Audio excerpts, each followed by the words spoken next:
Good afternoon. It's great to be with you today, and I'm very excited about the opportunity to talk about this. But there's a lot to cover, so I'm going to cut straight to the chase, because I guess for many people, even just the question is absurd. The historical Jesus, can you really know anything? Well, actually, it's ridiculous. You can't know a thing. Many people are very dismissive of the four main sources that Christians use to talk about Jesus, the Jesus who lived, the four Gospels, and they say you can't trust them at all. So what on earth are we talking about? Jesus is just a figment of the religious imagination. Don't be a moron. Use your brain. Well, various people have sort of followed that line. This was what Thomas Jefferson, who was the third president of the United States, said about the Gospels. They are, the authors of the Gospels were unlettered and ignorant men, and the teachings of Jesus have come to us mutilated, misstated, and unintelligible, which is not a great start. And then, various other people have sort of chimed in ever since, if not before, and you might even sort of agree with something like what Richard Dawkins has said. This is back almost 20 years ago. He said, we should devote as much time to studying serious theology as we devote to studying serious fairies and serious unicorns. And maybe that's something of your viewpoint. Well, if it is, it's great you're here. I'm really pleased. I hope that there'll be something just to sort of spark your thoughts and imagination a bit. But I guess one of the problems that we often have with this subject is the sense that religion shouldn't really have anything to do with history in the first place. I mean, it's not to do with truth. It's a private thing. It's a personal thing. Faith is more like opinions.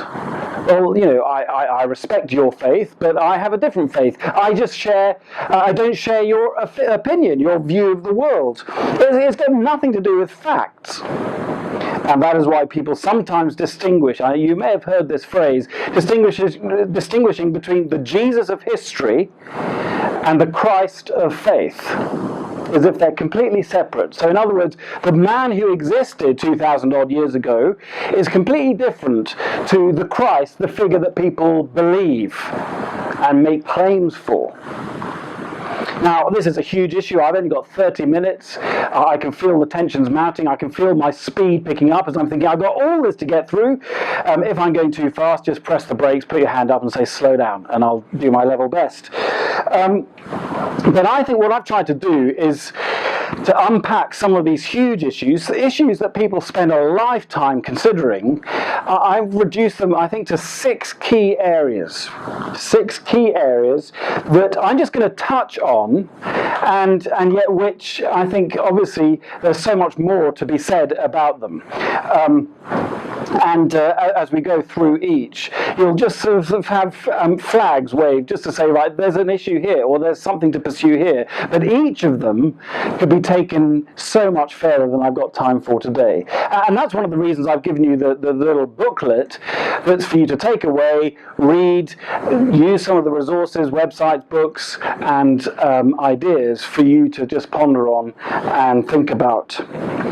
And basically, I'm going to take these 6 subjects, 6 areas, and divide them in 2, because I think you can group them into the sort of internal evidences and external evidences. Hopefully you'll see what I mean, but we're going to start with the internal ones. In other words, what we have presented to us with the Gospels, the 4 Gospels in the New Testament, the so-called sort of Christian evidence, if you like, and then we'll go on to think about the secular, the external evidence in a few minutes. So let's start first of all with the Gospels themselves. These 4 books that are in the Bible, in the New Testament, written by Matthew, Mark, Luke, and John. And you probably think that this first point is rather a weak point. It doesn't sort of carry a lot of weight, but it's just simply setting out the stall. I want to say, just to explain why we think this is important, and then that'll give you something to chew on. Because basically, the Gospel makes certain claims, these 4 books make certain claims, and they call on the reader to trust them. Now, that by itself is not enough to go on, but let me just explain. And we'll start with John's Gospel, which was the last of the 4 Gospels to be written. And this comes right at the very end, in the penultimate chapter of the Gospel. He just gives a little sort of summary of why he's gone about writing this book. He knows full well he's not the only one to have done it. It's highly likely he knew about at least one or two of the other Gospels that had already been written. He knew about them. So he's just explaining why he took the trouble to write this fourth one. And he says this: Jesus performed many other signs in the presence of his disciples, which are not recorded in this book. So he acknowledges that he's been selective. But these are written that you may believe that Jesus is the Messiah, the Christ is another word for it, the Son of God, and that by believing you may have life in his name. Now, John had a very clear purpose in writing, very selective, and basically this was like the sieve through which he filtered all the materials he could have put in. And the first thing he says, look, I've just made a record of signs. These are signs, they're pointing to something. Now, he uses the word sign to mean something very specific. He means Jesus' miracles. We're going to come on to the whole issue of miracles in a minute. But he takes these, he says, these are signs, and what do signs do? Well, they point somewhere. And the ultimate sign, he describes, is Jesus' death on a cross and the resurrection. So the question is, what do these signs point to? Well, they point to Jesus' identity. They are signs that help you to believe that Jesus is the Messiah. He is the Christ, the Son of God. Basically, these words are interchangeable pretty much. Christ, Messiah, Anointed One, King. They all mean the same thing in different languages, effectively. Messiah is Hebrew, Christ is Greek. Anointed One is English, in case you needed that being pointed out. But they all mean basically the same thing. And John is saying these signs tell you that he is who he claims to be. He can do these miracles because he is the Messiah. He is the king over the cosmos. That's the claim. I'm not asking you to believe that yet, I'm just saying that's the claim. And it's massive. Outrageous. But that's the claim. And what do we do with that claim? Well, John wants us to believe it, to trust it, that you may put your trust in him as God's king. Belief and trust in the New Testament are often interchangeable, but we often talk about faith as rather sort of abstract. Faith is something you can catch like flu. It's rather bad luck. When someone says, I wish I had your faith, they don't really mean it, do they? I wish I had your flu. No, it doesn't work like that. No, faith by itself, it doesn't mean anything. It needs an object. Because the question that follows is faith in what? If I said, I wish I had your trust, you're saying, what? Trust in what? Well, trust in the seats you're sitting on to keep you up and avoid embarrassment. That's faith.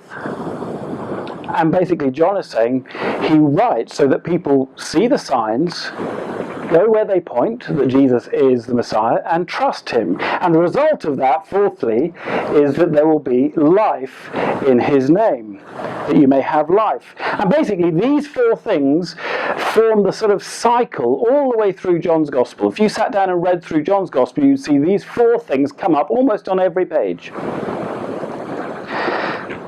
And John says, trust this so that you can have life. Life in this world and life after life. Now that is a big ask. And I've sort of put all that at the front, at the sort of top if you like. That is putting out the stall. This is a big call. How can you believe that nonsense? Well, as if the stakes were not high enough, this is something that one of the other writers of the New Testament, a chap called Paul, wrote in one of his earliest letters. So this is from 1 Corinthians. This was written decades before John. Probably one of the earliest documents in the New Testament, written within only 20 years or so of Jesus' death on the cross. Okay, so definitely within living memory. And Paul says, if there is no resurrection of the dead, then not even Christ has been raised. And if Christ has not been raised, our preaching is useless, and so is your faith. In other words, if this did not happen, the whole thing is a waste of time. We might as well go home and do something more fun now. So the stakes are absolutely at a max, aren't they? They couldn't be higher. Neither John nor Paul have any truck for those who say that this is just a private matter. This is about public truth. This is about something that's out there. It matters. So as far as John and Paul, for that matter, are concerned, it matters that the Christ of faith matches up with the Jesus of history. Because if you divorce the two, then the whole thing crumbles, because it's not enough just to believe that Jesus rose from the dead, but he didn't actually. The whole thing is like a house of cards. It falls. So, how are we going to get there? Well, that's the first thing that sort of claims. The second thing is to ask, okay, so we have these Gospels. Are they consistent? Can we trust them as historical documents? That's quite a key thing. I hope you'd agree. And again, people make a lifetime study of this. And I give you straight up, it is complicated. There are some difficult, knotty problems. I don't want to smooth over some of the tricky things at all. There are things that I don't fully understand.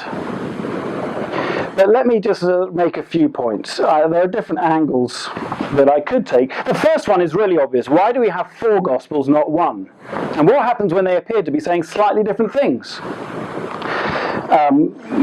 They seem to contradict each other at points. What do we do with that? Let's not beat around the bush. Well, think about it like this. Imagine that after political party conferences, or, it's 100 days to the general election, and the leaders of the parties are making different speeches. Imagine that basically Miliband and Cameron give massive national speeches. Imagine how differently the Telegraph and the Guardian would cover both those speeches. And yet you'd be able to read them both and recognise they're talking about the same events, with different perspectives. And you wouldn't necessarily say they were contradictory, would you? You would say they're describing the same event but from different viewpoints. One from the left, one from the right, or whatever it might be. Do you see? And there's a sense in which, actually, if they said exactly the same thing, you would be, suspicious of them. You would assume one had copied another. And journalists get into big trouble if they do that. Actually, it helps to corroborate them that they are different. So there's a sense in which, actually, when the Gospels do differ slightly, that's quite encouraging. It suggests it's not a complete stitch-up. But the question still follows, are there any actual contradictions? Well, please do not imagine that the Gospels are written according to modern standards of accuracy. That would be completely unfair. The scientific method actually is only a couple of centuries old. And the idea that when we talk about accuracy, we have to sort of get it right down to the sort of third point. That's just not there in the first century. You just would never do that. And of course, you see, they're not actually following rigorous day-by-day timelines. They don't have Wikipedia to tell you exactly what happened on each day. They are drawing together stories, and they are relating a story for a purpose. The question is, what is that purpose? Now, some people get very uptight that they're biased. Well, of course they're biased. What's wrong with that? The issue is, are they right? We all have biases. Let's face up to that. John's bias is very clear. He wants people to believe that Jesus is the Messiah, and so by believing have life. Okay, right. Doesn't mean say you have to believe it or accept it, but that's his bias. Of course it is. Just face up to that and deal with it. So for instance, one gospel writer says that Jesus sends out 72 people, another says he sends out 70. Big deal. Okay, well, it's a rounding up or rounding down. If someone asked me how many people came to lunch today, I don't know, 100 people? 3,000 people? Or 98? Well, if I said 98 and it was actually 103, you'd say, yeah, not bad. You wouldn't get in a strop unless, you were like that. It's just taking the type of writing and the age in which it's written as the context to understand it. If it was a sort of key scientific paper about some pharmacological thing, then actually numbers really matter. Or if you're trying to send a space rocket to Mars, it matters whether you're doing it in inches or centimeters. Mistakes have been made on those lines. That sort of thing matters, but not when you're writing something like this. But let me give you a few other examples. Matthew describes Jesus sending the disciples out on a training trip after the calming of the storm, while Luke has him do that before. Okay. What's he doing? He's playing around with the order there a bit. Sometimes Jesus tells parables, and in fact, these are little sort of bite-sized stories, things to sort of go away and chew on. And Luke has the most. John has none at all. Perhaps John doesn't like parables. You don't have to like parables, do you? Does that mean that he inaccurately records how Jesus teaches? Not at all. He has his reasons for not including parables. Does that mean he never heard them? No, he probably did. So what? Or take the way that Jesus teaches. In Mark's Gospel, Jesus' teaching comes in very sort of short, pithy chunks. Whereas in John, they can stretch over chapters. Mark is like a sort of, he's a bit of a sort of movie maker in the way that he writes his gospel. It's sort of jump, one after the other. Whereas John is much more sort of languorous and laid back, and Jesus will be teaching and talking with his disciples over 3 or 4 chapters. It's just a different style. And I suspect that, people hanging out with Jesus as he wandered around and taught, that he could talk for hours. On other days, they'd sort of, he'd see a mustard seed tree and just say, oh, that's just like whatever, and just pluck it out. We're all like that. We do things different ways. Of great repute at both Oxford and Cambridge. And he said this: I have been reading poems, romances, vision literature, legends and myths all my life. I know what they are like. I know none of them are like this. Of this gospel text, there are only 2 possible views. Either this is reportage, or else some unknown ancient writer without known predecessors or successors suddenly anticipated the whole technique of modern novelistic, realistic narrative 1800 years before it was invented. That's quite a stunning point. Luke, for one, is quite explicit, and that's the little gospel that you can take away. He's quite explicit that he goes round the places talking with people. He says, I wasn't a witness, but I talked to people who were. I've consulted other documents. Others have drawn this up, but I'm going to do this for this purpose, and you can read the beginning of the gospel to find out what that purpose was. There's much more to say on that, but we move on. Thirdly, what about the texts themselves as they've been passed down? Haven't they all been altered and changed? So it's one thing to say they're contradictory or they're not. What about the actual texts themselves? Can we say this is really what it is? It's actually impossible to give an absolutely categorical dating to each of the 4 Gospels. We can't say this was definitely written in April 61 AD. We can't do that. But I've given some suggestions on the booklets. You can look at them. But I think one of the main point I want to make is that the Gospels are unique when compared to any ancient document in any other language. Now, my first degree was in classics, in Latin and Greek, and I used to have to spend hours reading people like Homer and Cicero and Caesar in the original. And basically, I was using all these texts all the time. And you can see in the booklet, and I've got it up on the screen, actually some of these texts, in terms of when we think they were written, here, when the earliest complete document of that text comes, and then what's sometimes called the copy gap. And what is astonishing is that in terms of the documents, say from Caesar's Gallic Wars, in which he describes his invasion of Britain in 55 BC and 54, and it was aborted, and basically the Romans took 100 years to come back. Rock on. Basically, we have a text from around 900 AD, and basically it was monks in monasteries and others who kept the sort of tradition alive, copying, passing it down from generation.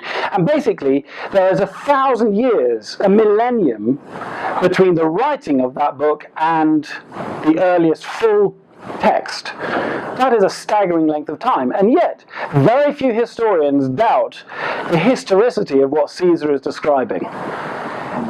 Not least because there are aspects of his description of southern Britain that are accurate, and it fits with all kinds of other things, and so on. But I hope you're impressed. That's a long time. Now, I was just talking to someone just before, and it's debatable exactly how long the earliest, when the earliest full text of Mark's Gospel comes. But we are talking only a matter of maybe, well, maximum 200 years, probably more like 100 years. That is a staggering change, but also look at how many copies there are from the ancient world, not just modern or medieval copies. This is staggering. It is just a completely different order. Now, let me just show you something. This is just for the nerds here. If you're not a nerd, just snooze for a moment.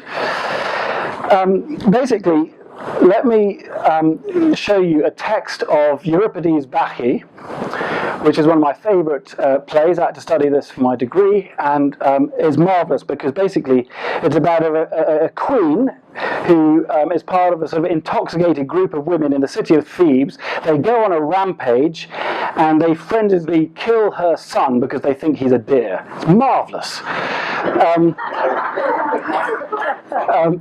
Welcome to the world of Greek tragedy. Fabulous stuff. Now this is, and I've been to a performance of the Bacchae, and it's a remarkable play. One of the problems, though, is that the earliest texts that we have gaps, and no one really knows what's there.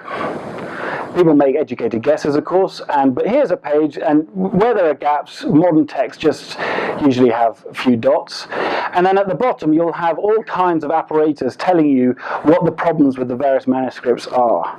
Now, let me compare that with a bit of Luke's Gospel. Here is Luke 23. This is Luke in Greek. And basically you see, well, there are no gaps, and basically there are three different types of apparatus in this New Testament, one of which is dealing with textual problems, and basically is just there, and the only problem there is, says the sun was eclipsed. It's talking about Jesus' death on the cross, and there is a variant that says the sun was made dark, so it's just a different word. Some say it was eclipsed, some say it was made dark. All right? Now, which is which? In the end, the majority texts say it was eclipsed, and so people usually use that one. But I hope you agree that this is a fairly minimal problem. And you can see why someone might have said the sun was made dark, because perhaps that's easy to understand. I don't know, whatever. There are reasons for it. But what is great is that the apparatus is completely upfront about where there are problems. And most modern translations of the Bible will always tell you in the footnotes where there are problems. I use the New International Version, the NIV. Basically, what is great about that is that they always have footnotes which tell you either this verse is missing or there's an alternative translation. And it is incredible how few there are. And when you actually look at them, I'm not pulling wool over our eyes. Go and have a look for yourself. When you actually look at what the alternatives are, you think, well, big deal. Have we missed anything by not having it, or does it change anything? 99.99999% of the time, it doesn't make any difference. That is a staggering thing for an ancient document almost 2,000 years old. So one scholar writes this: we have a far better and more reliable text of the New Testament than any other ancient work whatsoever, and the measure of uncertainty is really rather small. Anyone who reads it can feel confident that in almost everything of importance he is as close to the text of the New Testament books as they were originally written. Don't take my word for it, follow it up. There's more to say. Time is pressing. Let's think about beyond the Gospels external reasons. So the first thing is there historical evidence outside the Gospels? Now, imagine that I, for some reason, had a Challenger tank of my own, and I had some mates who had some Challenger tanks, and we decided to have a bit of a rally in Regent's Park. That would probably cause a bit of a fuss, don't you think? It would probably end up on the 10 o'clock news. It would certainly be on the covers of all the papers. This is a big deal, all right? It's going to be noticed. And some people say, well, look, if you think that's big, how big is Jesus and all the things he's claimed to be? Surely he must have left some historical footprint somewhere. And I'm not talking about the fact that, there wasn't a Jesus of history. There was a Jesus. Very, very few historians of any shape or belief doubt that. Jesus existed. The question is, what sort of Jesus? And what is clear is that the movement that followed Jesus very clearly was noticed quite quickly. And so there are other historians, secular. So there's the Roman senator Tacitus, very senior Roman citizen, and then there was the Jewish semi-Roman historian Josephus. Both of them talk about this figure, Jesus. Suetonius was another historian. He actually gets the name wrong. He calls him Chrestus. And none of these people particularly approve of Jesus at all. It's certainly the case that their texts are slightly dubious because it was Christian monks, particularly in the Middle Ages, who copied and transmitted them. And so there is evidence that on occasion some monks added some things in to make them say more things about Jesus than they probably did. But what is absolutely clear is that they couldn't have done that. They couldn't have added this in if there wasn't a place to do it naturally. In other words, they're talking about Jesus and these people who follow him. They're talking about him as an historical figure. But more interesting to me is the sort of incidental or circumstantial evidences, and there are many. And so, for instance, in Luke's Gospel, he talks about a number of things that are going on in current affairs. And Luke describes the 3 provinces of Palestine as they then were, each with its own Roman ruler. It was a very unusual situation. It didn't happen like that in many other Roman provinces. Even then, the Middle East was complicated. And what is interesting is that they correspond exactly to the way Tacitus describes them, using exactly the right terminology, which was not used in other places. Or they mention a rebellion by a man called Theudas. He is also mentioned in Josephus. That's quite interesting, and Josephus has a few things to say. Now, big deal by themselves, those are fairly infinitesimal. They're not huge, but it just all adds to the corroborative effect. Okay, but let's try and think about actual footprints. Can you dig up footprints? Well, no, you can't. I mean, even if you could dig up footprints, you'd have no way of knowing, hey, well, these are Jesus. You don't know whether he's a size 5 or 11 or whatever. You have no idea. But there is archaeological corroborative evidence in the Bible, in the New Testament, and in the Gospels. And I just want to pick out 1 or 2 things. There's a Paul Barnett book that I recommended on the booklets. That's very helpful for following this up. But let me just give you 3 interesting little nuggets. This is not everything. I'm not building the whole world on this. I just find them quite interesting. But then I'm probably a bit of a nerd. Okay, well, every now and then, assumptions about the historicity of the gospel writers are proved wrong. People used to assume that John had no idea about history, he got things terribly wrong. And there's a point in the gospel where he describes Jesus performing a healing at a place called Bethesda.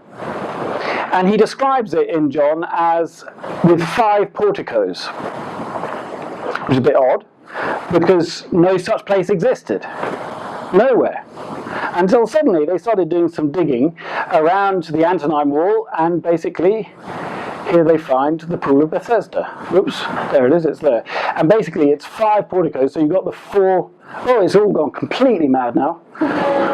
Whoa, come back. Isn't that typical? Now what's going on? Right, here we go.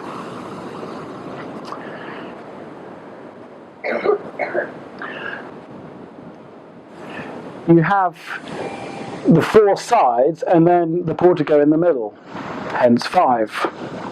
And it was dug up in exactly the place where it should have been, according to how it's described, and it fits. Even though for decades people thought, oh, John doesn't know what he's talking about. Well, they had to eat their words when they started doing some archaeology. And it is the case that archaeology has never disproved the New Testament. It is either silent about things in the New Testament or it corroborates. That in itself is extraordinary. How does that happen? That's not fluke. Secondly, they're corroborating eyewitnesses. Again, in John, you find that Jesus' execution occurs at a place called Golgotha, this funny little hill outside the city wall. Now, what is important about the way John describes it being outside the city wall is that around 10 or 15 years after John is probably writing, the city is expanded, and so it subsumes Golgotha. Not after he's writing, after the event is what I mean. So by the time that John was writing, Golgotha was now inside the city wall. Do you see? But he described Jesus being executed outside the city wall, which it was in around 30 AD. Again, just a little sign that we're talking about someone who actually saw and described what he saw. And then thirdly, verifying locations. There's a tiny little village up on Lake Galilee called Capernaum. There it is. And it's very close to Jesus' childhood home. And there was a synagogue where he preached on one or two occasions. It's described in the New Testament, in the Gospels. And it's a minute little place. What is fascinating is that basically, very recently, in exactly the location of Capernaum, they have dug up a synagogue dated from the 1st century AD, and there it is. That is the synagogue described in Capernaum that no one knew existed until it was dug up. It is highly, highly plausible that that is the very synagogue that Jesus preached in Capernaum. Now, again and again this happens. There's much more to say, but I've got to stop in about 3 minutes flat. I'm under orders. I'm getting evil looks from people. The sixth thing I want to say is just to talk about the possibility of the miraculous.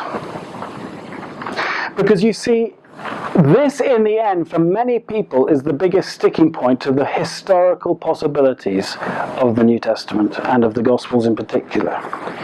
You see, okay, it's all very well to say they described Golgotha in the right place, or there really was a 5 porticoed baths. Great. But come off it. Feeding of the 5,000 in one go? Rising from the dead? What do you want? That's insane. You get all the other facts right, but then you blow it on the big ones. It's absolutely ridiculous. And so the suggestion is, miracles cannot happen. And so they didn't. And so whatever's going on in the New Testament, in the Gospels, is something else.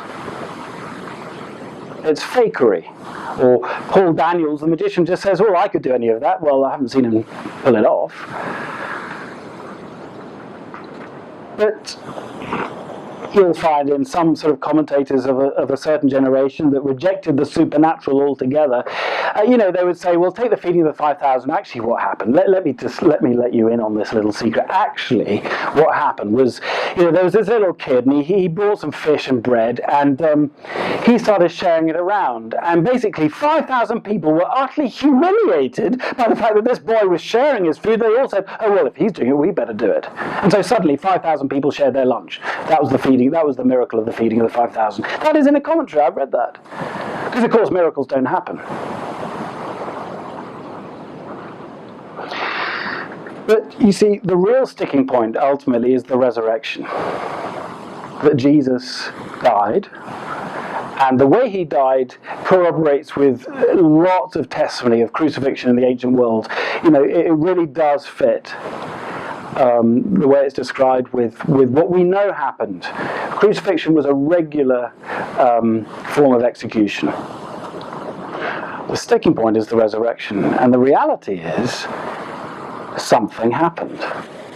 I read a whole book about the early centuries of the church, and basically this guy who's not a Christian knows that something happened, but all he can say in a footnote is, on that first Easter Sunday, something happened. Who? Well, there's plenty of evidence to suggest that Jesus did rise from the dead. I haven't got time to go into that. But this is what one New Testament scholar, Tom Wright, says about this.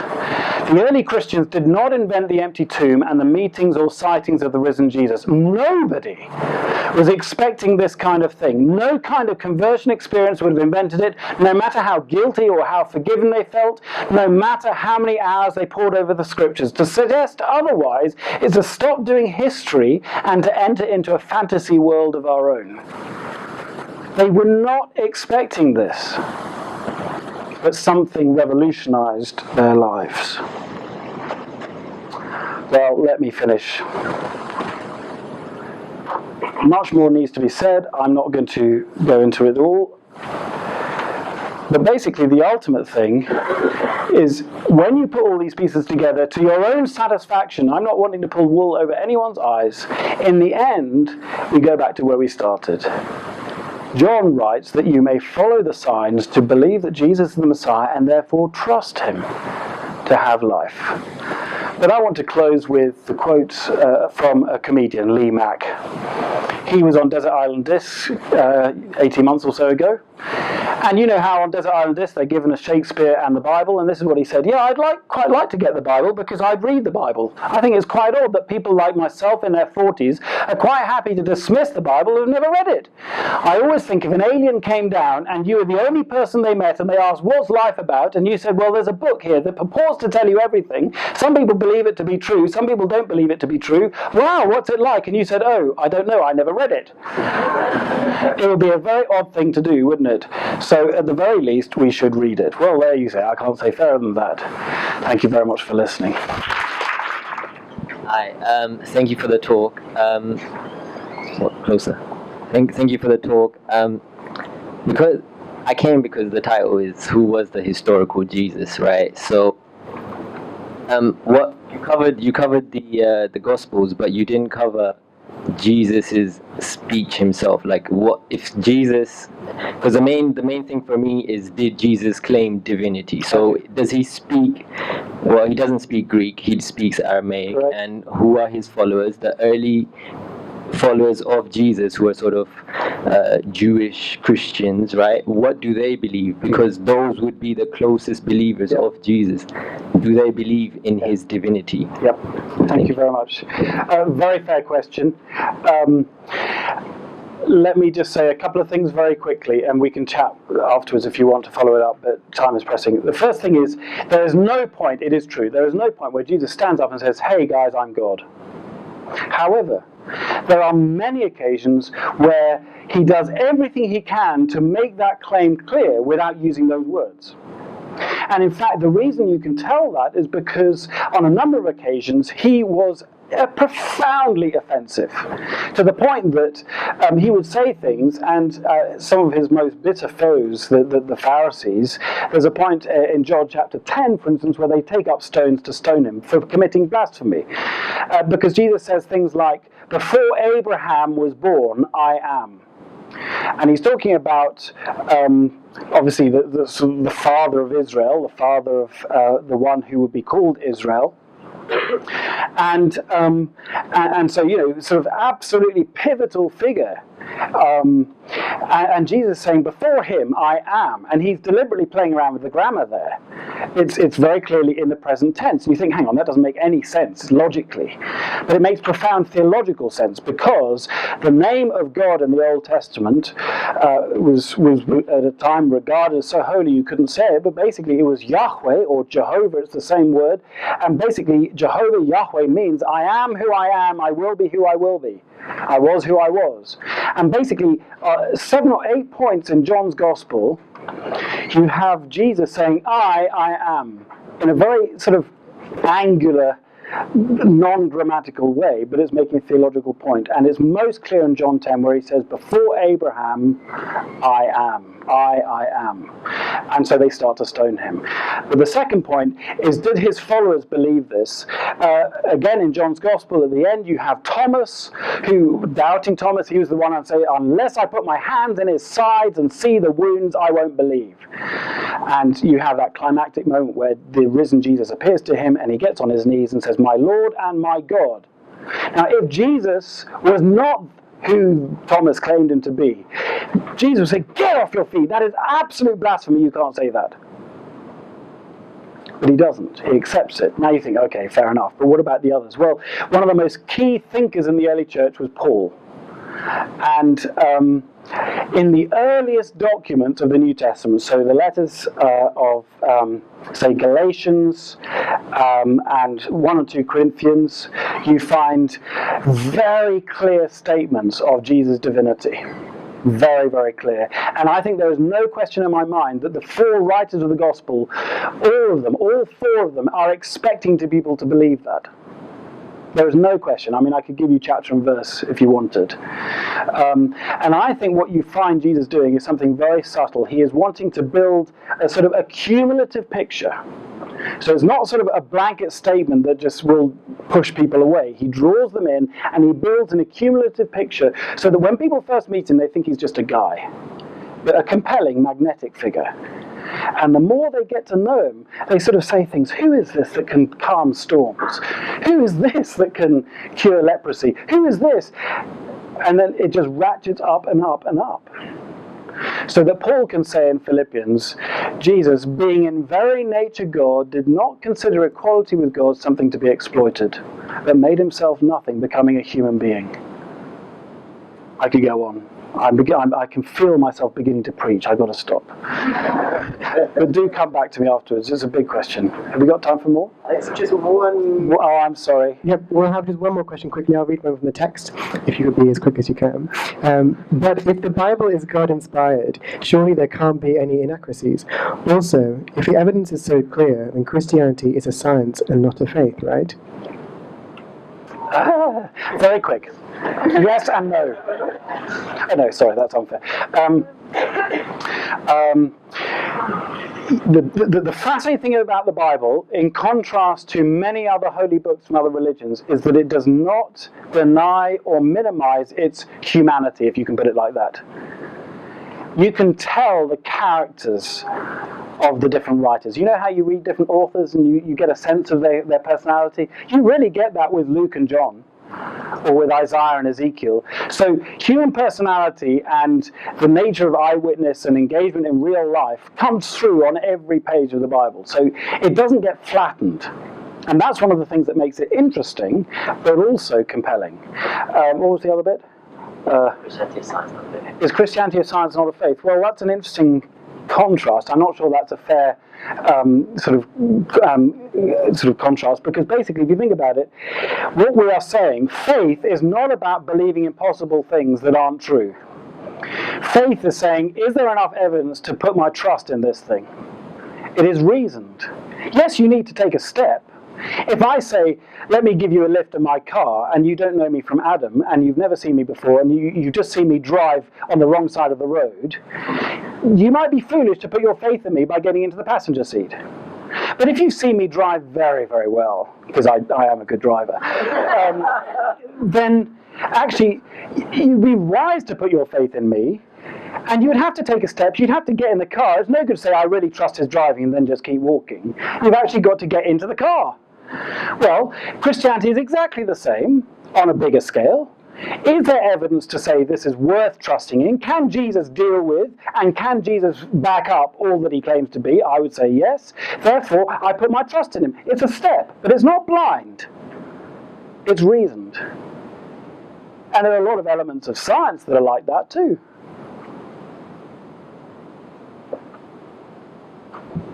Thanks so much, Mark, and thank you all for coming. This is the official close. We have the room until 3, so please do stick around and ask questions and chat to us. That would be really great. We have, as I said, take away the Luke's Gospels. They are completely yours. We also have some books at the back of the room, which Ben has written himself, called Evidence for the Existence of God, which just cover a few more reasons that might help you answer your questions. Our next event's coming up tomorrow. We have Is Death Really the End? And that is also in here. And so more free food, more great talks, do come. And tonight we also have a series of events running at All Souls Church every night. The topic tonight is I Can't Stop Loving You, the God Everyone Needs. If you're interested in going to that, there will be some people meeting in the quad at 5:45. So yeah, thank you so much for coming. I hope you've enjoyed yourselves.